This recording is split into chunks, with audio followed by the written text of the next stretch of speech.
Here we go. Hello again, those who are here and those who are listening to the recording.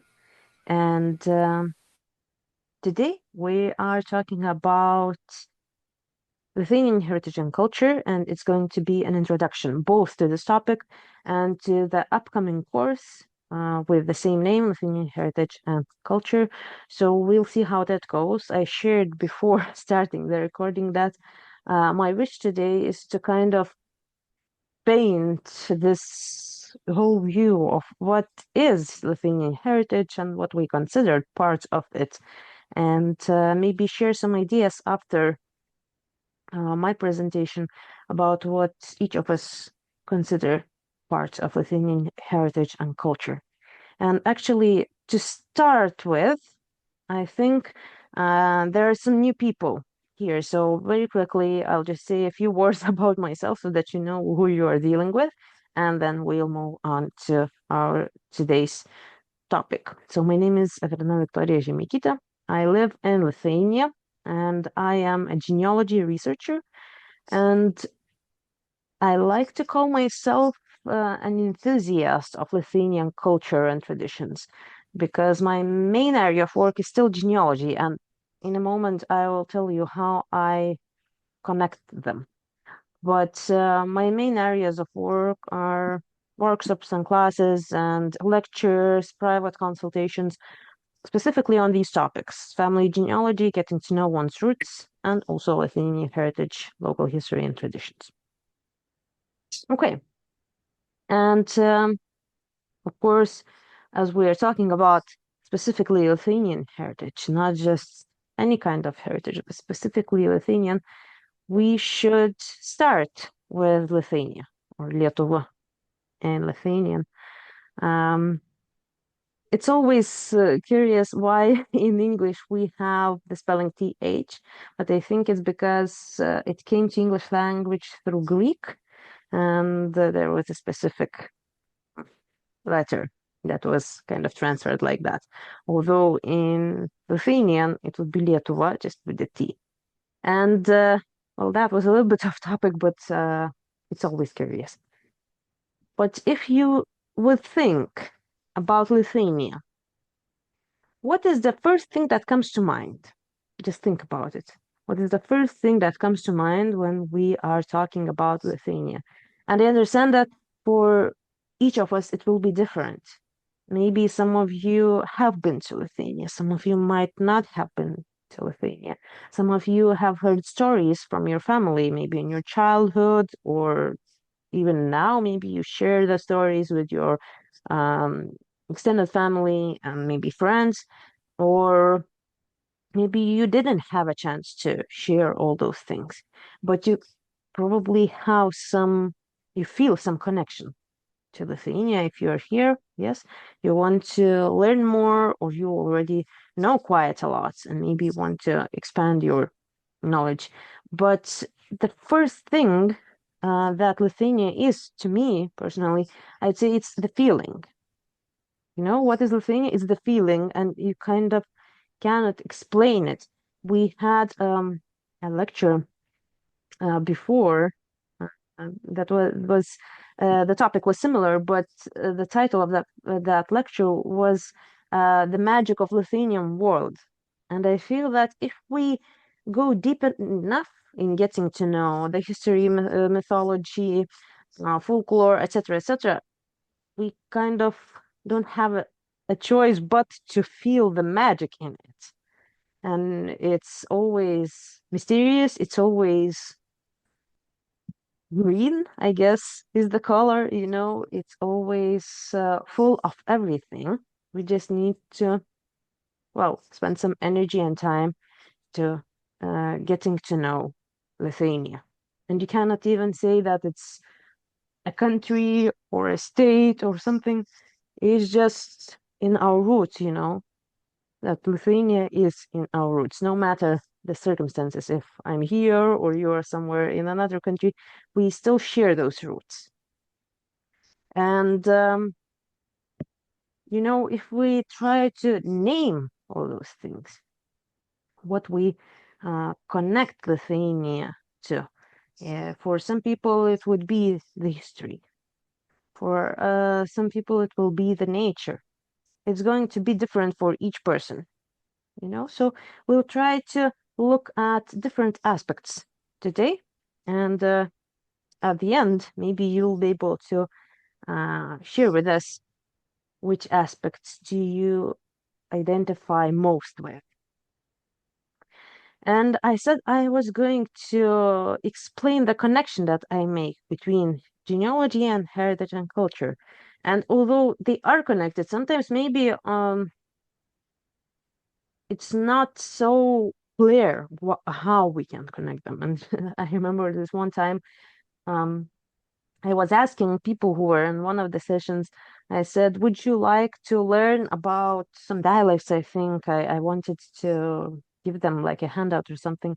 And some people were like, yes, okay. And other people were saying like, maybe this is not of interest to me. I would like to maybe learn more about genealogy. And then uh, after a few hours after the session, I received a message, and one person said, I'm actually sorry because only now I have realized that this information also relates to my roots, to my family. I just haven't realized it earlier that I should not only be interested in genealogy and how to research the records. I should also be interested in how their life was like, what was their language, and so on. So, um, if we think about our family tree, we typically put the most important facts. Yes, we put names, we put locations, dates, uh, parents, children, etc. So these are all facts. And we very often don't have a way to incorporate these soft facts. Let's call them like that, What were they like? How did they look like? Well, maybe we can add the pictures, but what did they love to do? Or what was their life like? Or maybe what did they do? Sometimes we maybe put professions in there, but we cannot make a description. There is no space. But if we go deeper into this research and start collecting all this information, memories from other people, old pictures, maybe some stories, even family lore, it kind of paints us a fuller picture. And this family chart that we might have that is maybe a little bit flat, just facts, it becomes fuller. It becomes let's say 3D, maybe. And I think that the important thing about genealogy, about creating your family tree, collecting information for your family tree, is that although it's very often called um, like a branch of history, as in science, as a branch of history, but not like a separate thing, I think that genealogy can work on its own. And also, it's not that much a goal, to do genealogy or to have family tree, but it's a tool that helps us understand our the life of our ancestors better. So it's like a tool of getting to know our ancestors. And of course, we are glad about the result that we have a tree that we can share it with family, with other people. But we should not forget that behind those facts, there were real people, and this process helps us to get to know them. And although there are many ways to do that, if we want to learn specifically about Lithuania, one of the, I think, good ways to do it is through our family tree. Because sometimes, we might enjoy abstract things like, oh, handwriting is nice, or oh, this song is nice. But if we know that our grandma used to sing a specific song, we'll want to learn it. If we know which region our ancestors were from, we'll want to learn more about the traditions of that specific region. and sometimes that's a little bit confusing maybe to people who didn't grow up here, because Lithuania is small, but we have quite a lot of diversity, cultural and otherwise. So my belief is that through getting to know our family history and family tree, we kind of also learn about the whole culture, the whole ancestral culture. And also, if we learn more about those contextual things, yes, about the language, the history, the celebrations, the holidays, etc., it's easier for us to understand what our direct ancestors went through and what was their life like. So they're kind of interconnected. So as I have shared this kind of point of view, now we should be on the same page, at least for this meeting. And now let's try to talk about some more specific things. So let's start with the question, what are the important parts of Lithuanian heritage and culture? So first thing that we could talk about would be language. And I think Lithuanian language is one of the things that we are most proud of. Although now maybe the prestige is kind of fading away. The younger generation, they're kind of enjoying English quite a lot. And also there are some, I don't know, how should I name that? Um, there are some ideas floating around that, for example, Lithuanian language is not that good for science. Maybe you should use like uh, English or even German, you know. Maybe it's not so fancy. Maybe I guess that it used to happen throughout the history. They say that history repeats itself. So I guess that's true, especially in the case of Lithuania, because Lithuanian language was always fighting with something. Polish, Russian, I don't know, many, mostly Polish, I must say. So yeah, but although this is going on, still we are kind of at the top of this process where people are trying to maybe re-give the language its status, that it's good to be Lithuanian, it's good to speak in Lithuanian, and that we should protect the language.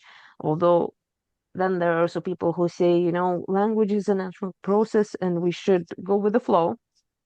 And I guess that the truth is somewhere in the middle, because we should go with the flow, but also we shouldn't, distort the language to the level where we cannot recognize it. But if we talk about the language, one of the things about it is that people are mostly proud about its history. And it angers some people to learn that the history that many people know is not entirely true. And they had a backlash about that. But I'll just quickly say now that the thing that we can be proud about for Lithuanian language is that it's one of the most archaic Indo-European languages, not the oldest, but one of the most archaic.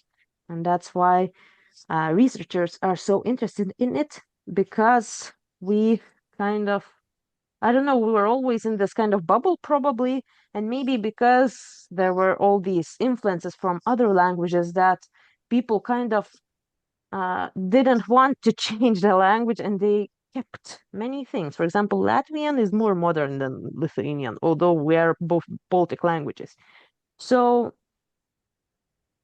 I'll just say that the lecture about the history of Lithuanian language, how it came to be, will be free of charge, and anyone is welcome to join. I will post the link a little bit later. So it will be the third lecture of the upcoming course, and we'll talk more about how it actually happened. So although, Lithuanian language is not that old, and I mean, we have written sources of other language families that go way back, thousands of years ago. And our first written source is from 16th century, but we have things to be proud. And also, we also should talk about Baltic tribes if we talk about the language, because it was an important part of the process of how the language formed. And even now, when we have dialects, they are so different because they were affected by different tribes, we could say. But also, there are some theories. One theory is that there were dialects, and then we kind of had this one language, but then again, maybe the dialects branched. But the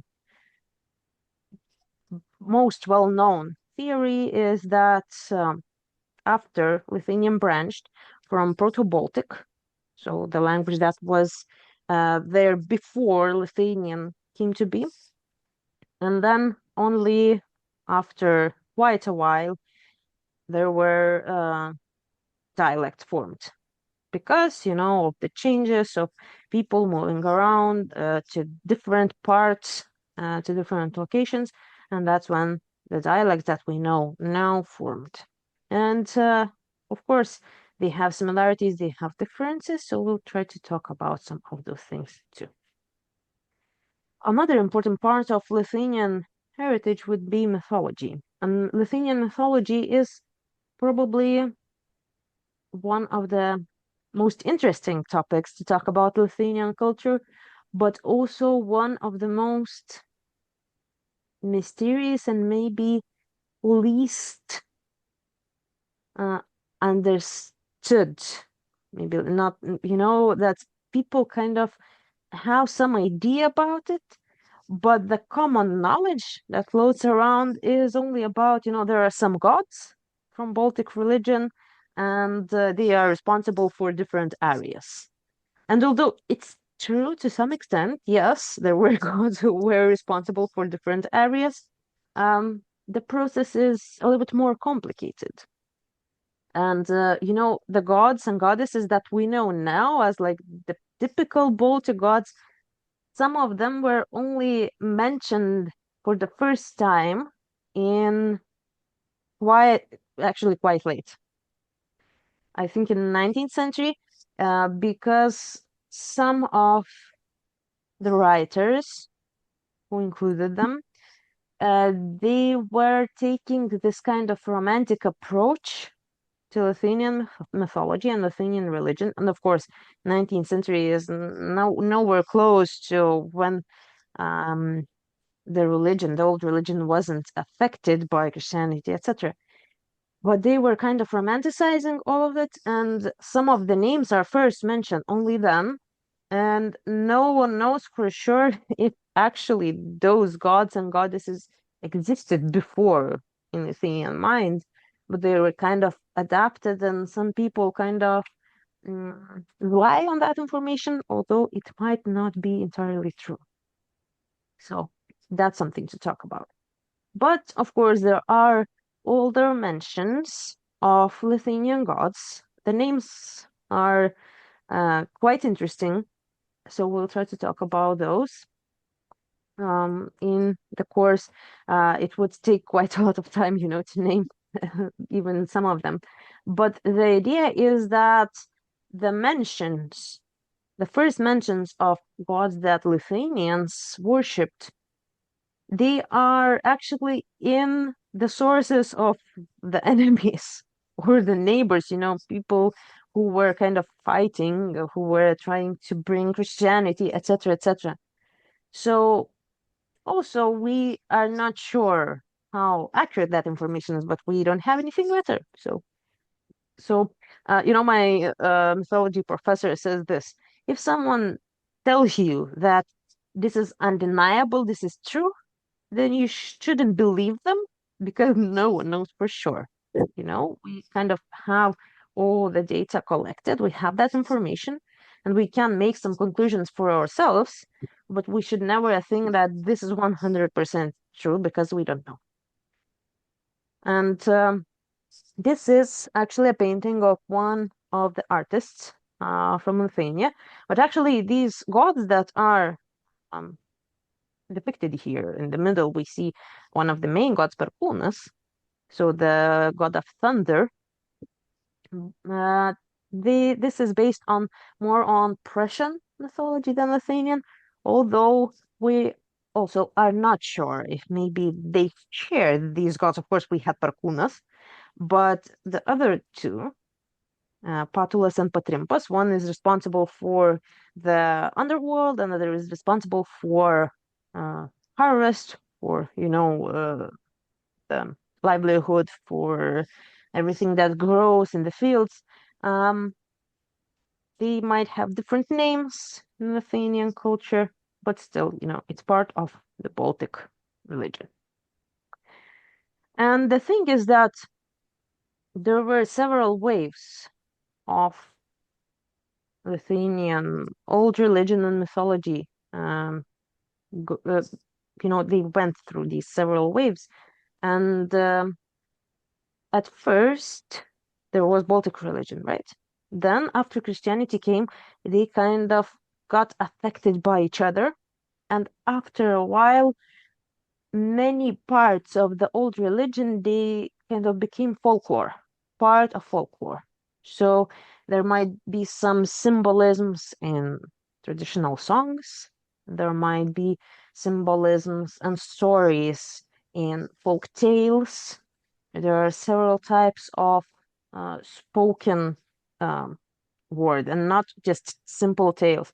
There are sakmis, which are stories about how something came to be, like how should I say that? Like a process of life, or something in nature, how it came to be. There is another type, padavimas. Padavimas is a tale of how an object came to be. So either a town or a village or a lake, how it got its name. So there are different types of that. And those, especially sagmes, this type of tale, they very often include these mythological creatures. And sometimes it's even difficult to differentiate between creatures and gods. And sometimes it is thought that some of the creatures were previously gods, but became just creatures, witches, and there is this creature called Lome. So all these different things. Okay. And I just wanted to show you a few pictures, of how folklore is actually still important. Again, I don't know, there is still this thing going on. We have this strange thing, Lithuanians, I think. We kind of want to be proud about being Lithuanian, but also there is this sense of shame sometimes about weird things, to be honest, because for some people, the village culture is something to be, something that is shameful. But the thing is that the language, the songs, the whole folklore, it survived because of the village culture. Because in the towns, it was a different story always. They were more affected by history, by governments, by all the changes. But people from the villages kept the spirit of the nation alive. They still sang, when they were working the fields. They still spoke the language, the dialects that, and actually, I forgot to mention that the state language that we know now was only created in the beginning of 20th century. Before that, we had dialects. So your ancestors, they probably spoke not in the Lithuanian language that you might be learning now, but in a specific dialect. So yeah, there is this process going on where some people are still kind of saying like, this is village, we don't need that, this is low culture. But majority of people are proud about the songs, about, well, everything that makes us a nation since the oldest of times. And this is a photo of one of the song festivals that happen every 4 years. And you if you look at the videos from the song festivals, you will see that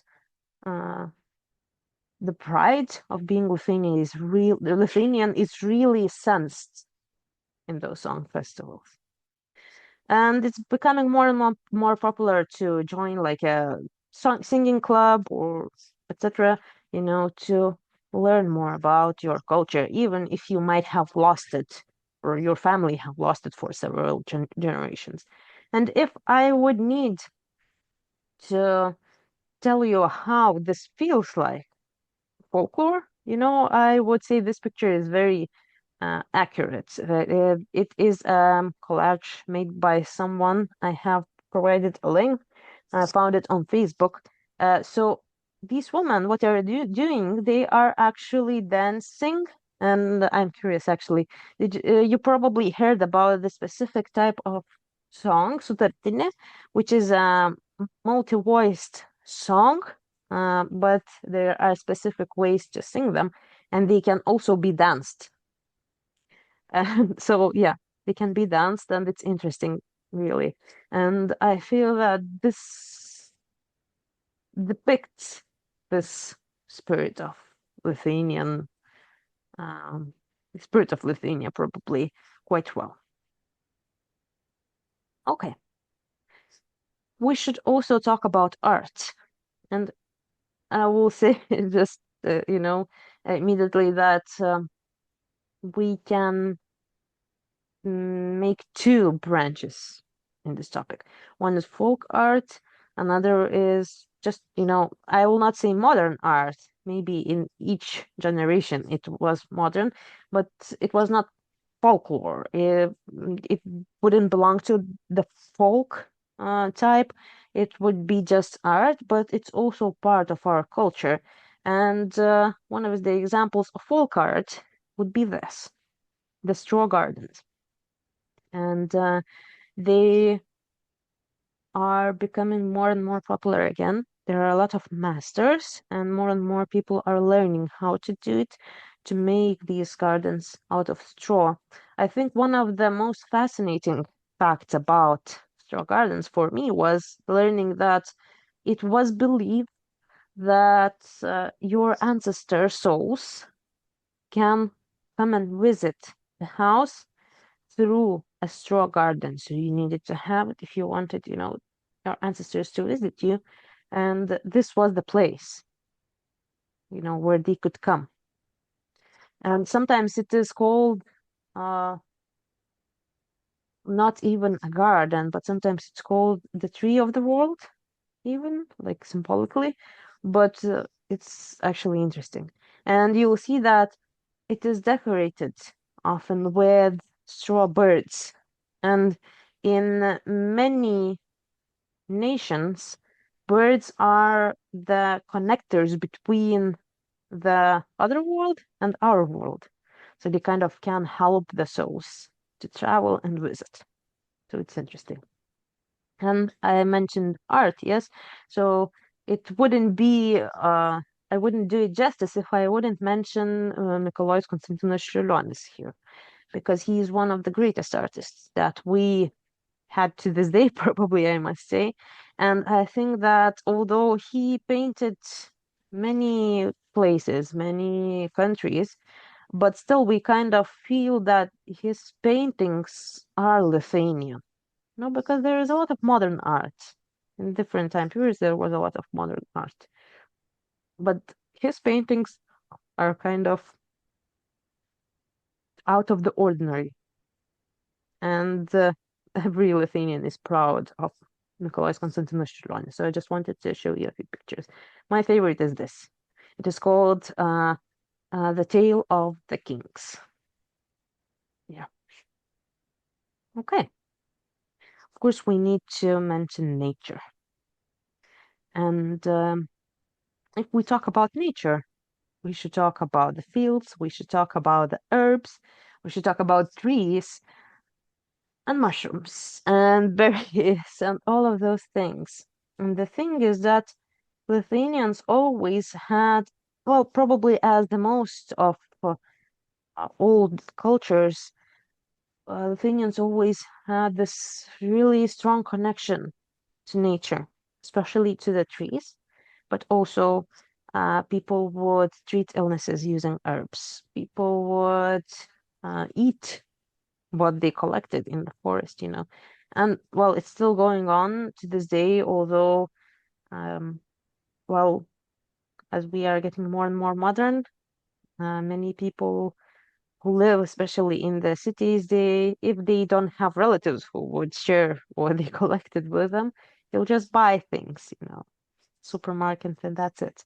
So it kind of breaks this connection.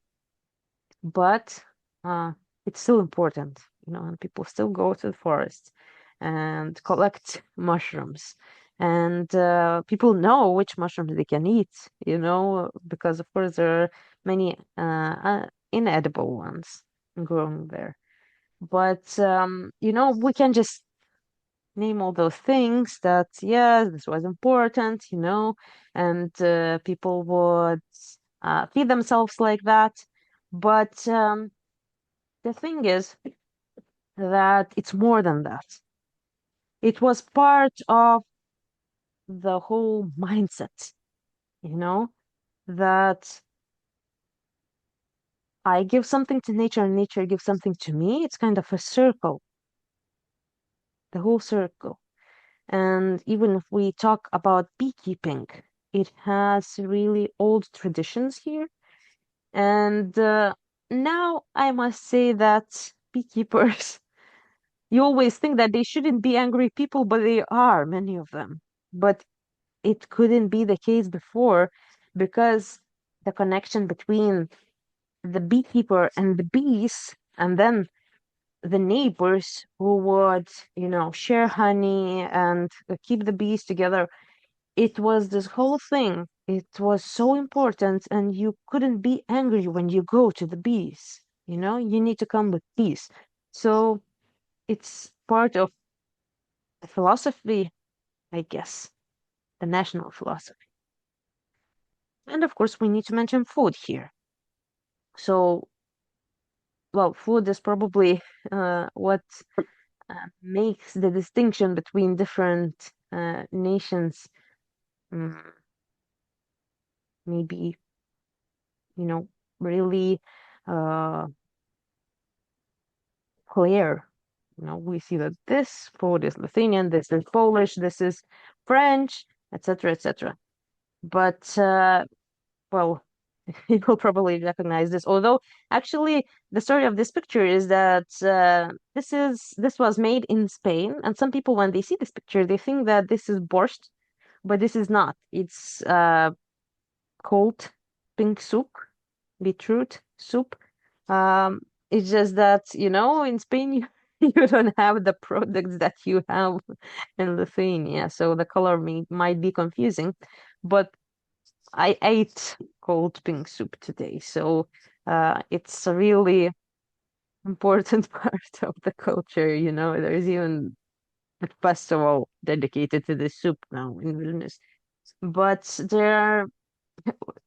that's just, you know, part of the truth because food, of course, I know people didn't think that we're making this because we're Lithuanian. They would make things that they had available, and that's how the culture of the food formed.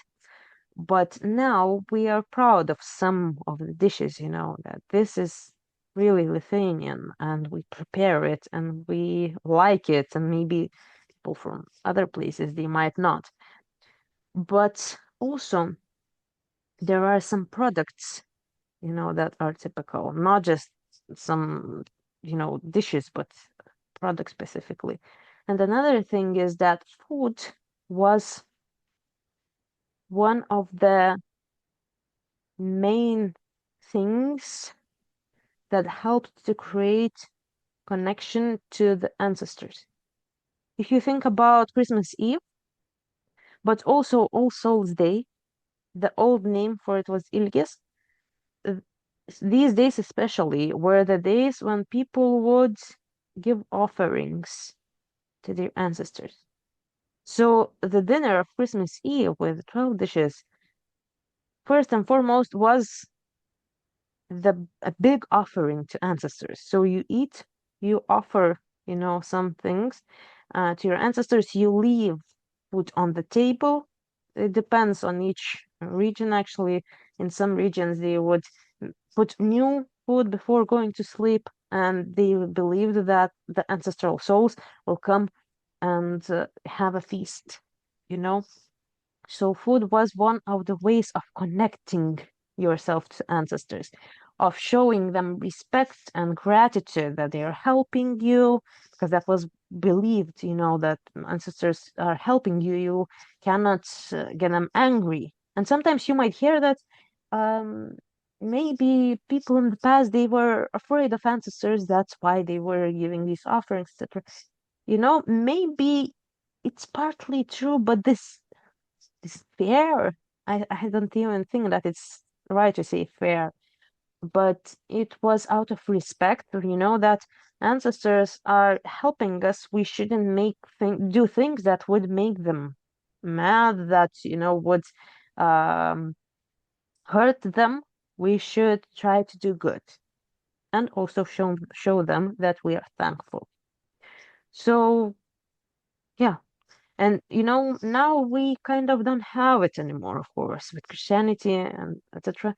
But there's still this tradition on Christmas Eve to leave one chair and um, plate empty, so that as a symbol that your ancestors, your family members who passed away, they can come and sit together at the table. So symbolically. And I started talking about Christmas Eve, yes? So holidays and celebrations, of course, are now one of the main parts of Lithuanian heritage. Without them, well, what would we do that is traditional? Because we live our daily lives. Mostly they are just modern lives, we are working and we are hurrying, etc. But the holidays, they are the chances to remember that we still have some traditions. Well, in the past, there used to be rituals. Now they're mostly just traditions that stayed after the rituals were gone. And rituals had some hidden meaning. Traditions also have some hidden meaning. But for the most part, we don't know those hidden meanings anymore. You know, we kind of lost them. For example, even if we take All Souls Day, we just light candles in the cemeteries. It's a tradition, it's a well settled tradition, but we don't know why we are doing it, except that we are respecting our ancestors. But we don't know what was the back story, that people would light bonfires in the cemeteries. They would come together in the whole village, they would tell stories, they would talk, they would discuss the village matters, but also they would talk about the people who passed away, and they would pray together. There is the only village that still does that in Lithuania. No one else. And this is how the cycle goes. We forget some things, we try to preserve some things.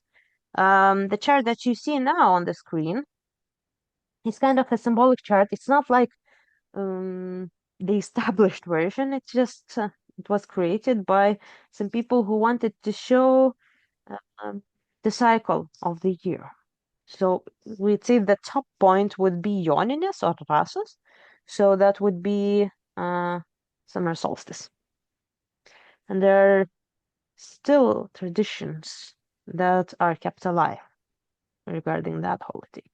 Then if we go to the right, we would have All Souls Day and All Saints Day now, but it used to be called Ilges, and Ilges, there is this word ilgėtis, a verb in Lithuanian, which means to long for something. So Ilgis is kind of related to that, to longing and thinking, about people who left us. And then the bottom part would be Christmas, because Kalėdos was, well, it's connected to winter solstice, yes, and Kalėdos was this highest point on the other side, of the year, and then we go up and we have Užgavėnė, Shrove Tuesday, where from that point everything starts to going up again. So that's kind of a symbolic circle. And for some celebrations we still have more traditions. So probably most of the Lithuanian people, they adhere to Christmas Eve traditions, although also they are getting affected by the modern culture. So, like, for example, you can eat fish on Christmas Eve here. So people decided to eat sushi, although it's definitely not traditional, but they are just like, kind of trying to adhere to the rule, but also not. Also, maybe Užgavėnės is still celebrated quite a lot. But for example, if we talk about Jonines or Rasas, I have noticed that in the past few years, people are kind of trying to make the celebration more traditional again, because for quite some time, the type of celebrating was just, we're coming together, we're having a concert of someone, and then we are having some drinks and food. So that's not traditional. But now it's kind of getting revived, and there is jumping over bonfires, and there is searching for the flower of the fern, etc., the whole thing, and maybe even swimming at night, because it was believed that the water becomes sacred and miraculous on the night of Jonas. So, we are trying, I guess, but some of the traditions, they are not destined to last, probably. Sadly, we already lost them.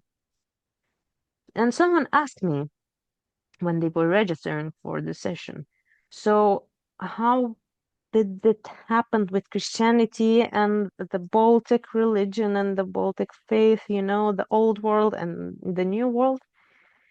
So the thing is that, it's difficult to just say it in one sentence. We could say that they clashed, but also there was fusion. And by that I mean that, and that happened in everywhere in the world, basically. There were some local traditions going on, local rituals, etc. And when people who were bringing Christianity, they saw that fighting doesn't help, people are still doing it. Well, they kind of decided, well, I don't know how much it was decided, maybe it was just a natural process, that they would combine the old celebration holidays, for example, with the new traditions, church celebrations. That's how we got Christmas. That's how we got Easter. Well, basically everything. Even the days that were dedicated to some of the local gods and goddesses, they became dedicated to some saints that were responsible for the same area. So it's actually interesting. So although there was always a fight going on, but still they were kind of mixed and combined, and the culture that we have now is a mix of both. And sometimes people are really angry that, why did we lose our old religion, that we needed to fight, we didn't need to take this Christian faith. There are some people like that. But what happened has already happened. And if we try to kind of split the culture up, that this is Baltic and this is Christian, I think it would be too difficult to do. It would split up society, I guess, because and of course there's no chance that all people would just go back to Baltic religion, and we don't actually know what the old Baltic religion was like. But it would be difficult to make this distinction because everything is so intertwined, and even sometimes it's funny.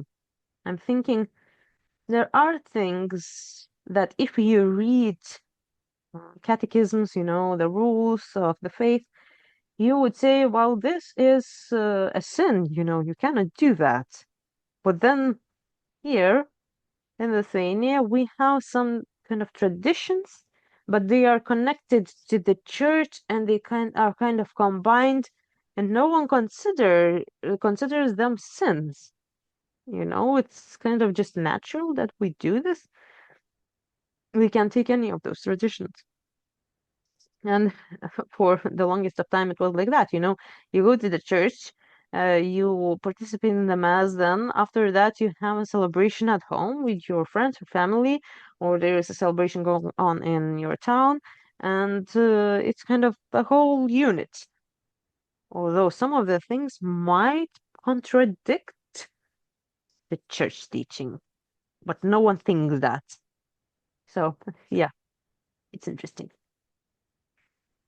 So, one of the things that I like to say is that everyone has a right to get to know their roots. And I stick to that statement, actually, because sometimes we might feel that maybe this is too late. Maybe we didn't ask when we had a chance. So I try to think that we shouldn't be guilty about it, but we should try to find the ways to get to know our roots. We have that right, and we have the chance and we have the opportunities to get to know our roots, even if maybe our loved ones aren't with us anymore. We have the tools that can help us to still get to know them, our ancestors, our loved ones, even, when they're gone. So, how should one start? So, I'd say that we could start from question. What do I know about my family history? And I repeat this question to probably all the participants of my meetings and lectures, because this is where we can start. And sometimes they say, your best friend in your family history research journey is writing by hand, because it's the best way. We can type on our computers or other devices, but writing by hand is a real deal. If you just take this question and you spend an hour just writing everything that you can remember, you'll be surprised of how much you can remember. Or you will remember something that you thought you didn't remember, that you forgot, because our memory, our mind is an interesting thing, and sometimes it takes us a whole process, like a chain reaction, to remember something. So it's always a good idea to write things down and kind of release the pressure from here and put everything on the paper. They say the paper can hold anything, so it's a good idea to just everything on the paper, and then we can see, the parts that are important for us, and they could include national culture, history, songs, folk art, folklore, art, music, crafts, habits, anything that is our heritage, and also, of course, genealogy facts and all the things that make our family history ours. But if we dedicate some time and energy to that, we will have a starting point. We have a starting point from what was important for our family. for your parents, for your grandparents, and you can start from there. And all of that is encoded in our ancestry, whether we know about it or not, and there are sometimes these really interesting cases when people say, I'm so interested in the culture of this country, for example, etc., etc. And then finally they learn that they are somehow related to that nation, to that country.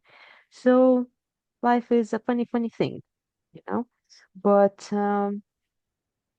yeah, we can try and learn more about it. And if we research our family, we research our culture, and vice versa. If we research the culture, the context, it's easier for us to understand our family history and where our parents, our grandparents, where they come from, you know, how was their life like? Why, even maybe their character qualities, maybe we couldn't understand some of them. And that happens, in families where our children cannot understand us. We maybe cannot or couldn't understand our parents in some situation. But it takes a whole journey to understand those things. And the possibilities are endless. We can learn our whole lives, but there's a lot to learn, and it's an interesting journey, definitely. Full of life and full of the most interesting things. So, if you are interested to learn more, of course, you can read about those things, and you can, you can find videos online, and you can um, learn, by reading books, etc. But sometimes, the best way to learn is to talk to someone, maybe discuss some things, maybe just listen to someone telling their stories. So if you'd like to go into that journey together, I I'm inviting you to join the course that is coming within Heritage and Culture, and we'll talk about most of the topics I mentioned today. So about Lithuanian plants of field and garden, so about nature, and also about the customs of beekeeping, picking mushrooms and berries, picking herbs, you know, and then, as I said, about Lithuanian language, I am waiting for that one. And then Lithuanian food. We'll talk about main groups of products, and I might share a few recipes too. I saw that people were asking about it. And then the last session is going to be focused on customs of the year. And in the past, people really enjoyed that session because I tried to talk about celebrations from the whole circle, because those main points of the chart that I showed you, there are four, but there are many, many, many celebrations in the blanks. Yeah, so we'll try to talk about that. And now it's time for your questions. So I'll stop sharing my screen. So if you have a question, you can type it in the chat, or you can ask by unmuting your microphone. Okay, so I'm waiting a minute or two, and we'll see if we have any. And meanwhile, I will post the link to the course. Yeah. And if there are people who are more interested in learning more about genealogy, there is another course starting on the 7th of March, and it is all the basics about genealogy research in Lithuania. So you are welcome to join that too.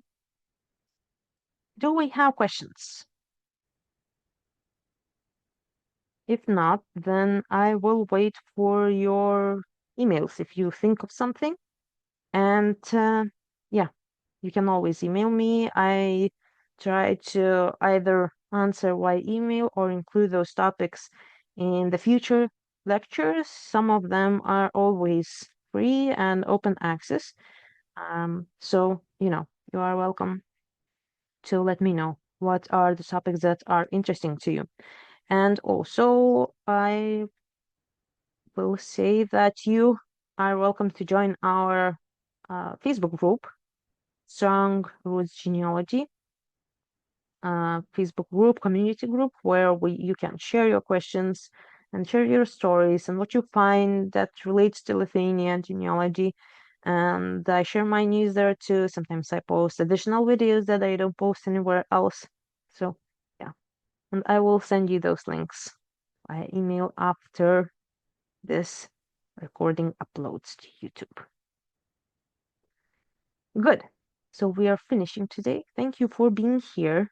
Let me know if it was useful, if you have learned something new, and hopefully we'll see each other again. Well, at least in this way, it's good that we have technologies in this sense and that we can meet this way. Good. So, see you soon. Have a nice day. Bye-bye. Thank you. Bye-bye.